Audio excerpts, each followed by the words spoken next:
What's up, guys? Today we're going to be replacing the spark plugs on my 2000 Honda Civic SI EM1, which is equipped with a B16A2 motor. I've got my Honda plugs right here, and just for the authenticity of the build, everything's going to be Honda genuine parts. There's a part number if you guys are interested. To my understanding, most Honda spark plugs come pre-gapped at 44 thousandths of an inch, and the Honda shop manual for this B16A2 engine setup specifies 45 thousandths to 55 thousandths of an inch on the spark plug gap. Like I said, these are at 44 currently, and I'm just going to leave them there and install them like that. They're already pre-gapped, and I do not want to mess with the electrode.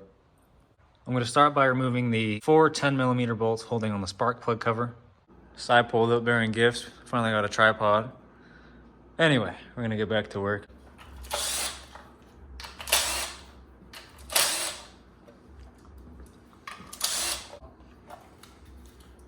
Just going to keep my 10mm bolts right here. I'm going to start with cylinder 1.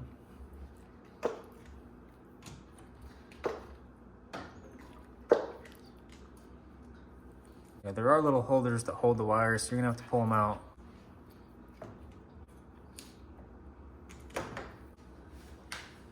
Never done spark plugs on this before. Got 0 service records on this car. All right, you can use a 5/8 spark plug socket or a 16mm. As far as I'm aware on these Hondas, they're the same. So in my case, I'm just gonna use the 5/8. I'm gonna grab a ratchet.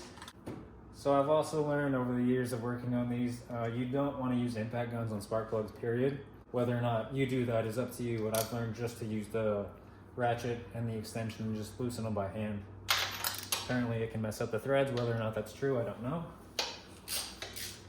I mean, you could break them loose and then use the gun. I've just heard it mars the threads if you do that.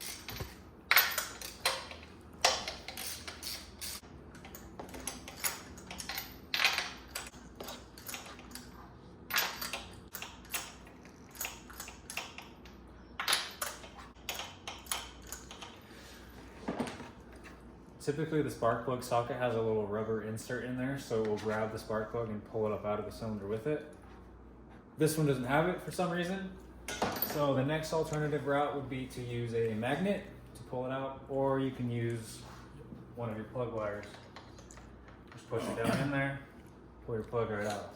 On another note, who uses anti-seize on threads? No, that doesn't look like it has anything on it. No, and I'm not going to use it either.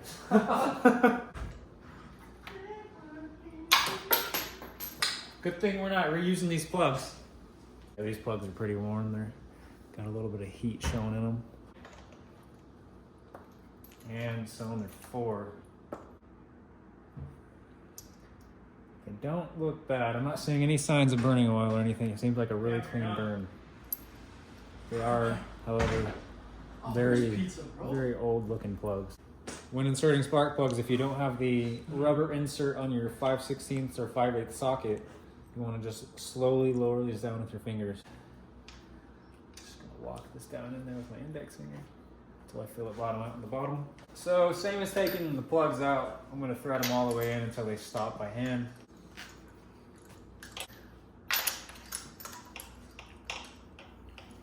That one's good.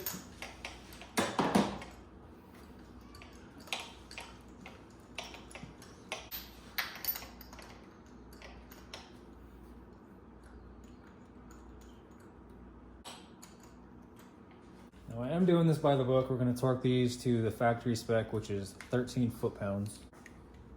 I've never told them. 13. That's fine. We're doing it by the book here, though. Braden's always by the book. I just send it. You can make the cooking noise with your mouth. Click. Oh.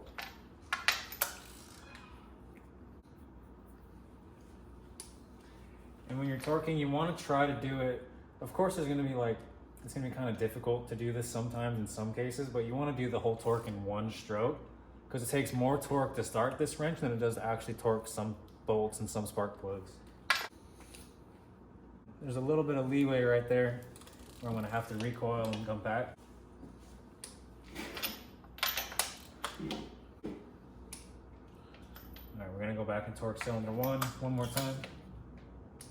1, 2, 3, and cylinder 4. Head studs are a little bit different than spark plugs. I'm not really going to get too in depth with that, but with head studs, there's so much friction and so much heat accumulating within the threads when you're torquing them that much. Because typically you do them in a sequence of like, what is it, like 40, 60, 80 foot-pounds if you're using ARP head studs. So you want to leave like a 20-minute interval in between each time you torque the plugs, just due to the fact that the threads are expanding from the heat. Spark plugs are a little different. When you're done using a torque wrench, it's in best practice to wind it back out to 0. And sometimes 0 doesn't mean wind it out past that 5. 0 means wind it out to that 5. That's 0. It'll stretch the spring inside and it'll throw it out of calibration. Not that that's a big deal, because your local Snap-on guy will take care of it and recalibrate it for you. Just because, yeah, you got to wait for them to come through, and just good practice to keep it. So the order of these spark plug wires does matter. I mean, you can definitely go based off of length and kind of decide, use common sense, like, oh, shortest goes here, and just kind of keep going on from then on. But let's say you're doing wires at the same time, or I don't know, you got aftermarket wires that are just completely ridiculously long, unlike NGK or factory OEM wires. What you're gonna do is you're gonna find your longest wire, cylinder 1, this is bottom left, cylinder 2, bottom right, cylinder 3, top left, cylinder 4, top right. And sometimes your wires will even indicate with a number on each wire that shows what cylinder, corresponding cylinder it goes to. 1, 2, 3, 4. Just remember, it's always left, right, left, right.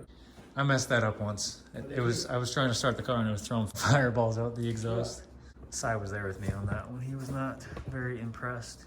Which is funny, because I caught him when he first started working on B-Series. And then I gave up for a while. Then putting together my Type R, he caught it on mine. Yep. My first startup. I learned that from you, and I used your principles against you. Your teachings and beliefs. Hey, That's how it goes sometimes. the student has surpassed the master. Stupid.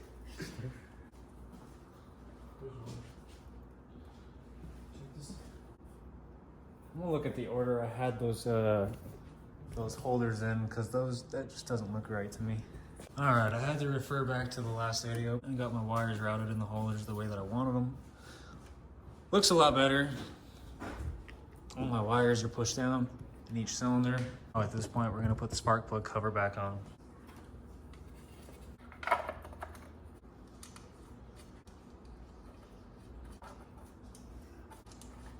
Just gonna zip these down a little bit. I'm gonna put this gun on setting 1.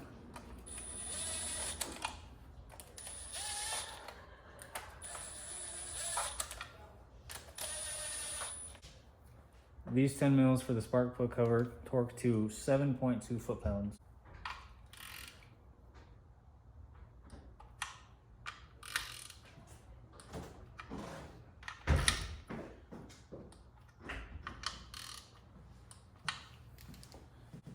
Yeah, I just torqued the spark plug cover. 7.2. 7.2 foot. Because we're going by the book. Dude, you gotta snap him. You know what valve covers torque to? Hey, you need to do my freaking 7.2. oil pan for the 5th time that I've because tried your doing shit it. Dude, it won't stop leaking. I've tried every freaking one, dude. I know that the plugs are good. Verify that my wires are plugged in on the distributor. I do not have a timing light, so we're not going to get into the timing light and all that. I guess we're good to start it. You want to start? Sure. The key's a little wonky, so I have to figure that out. Yeah, it's a Honda. Ready? Yeah.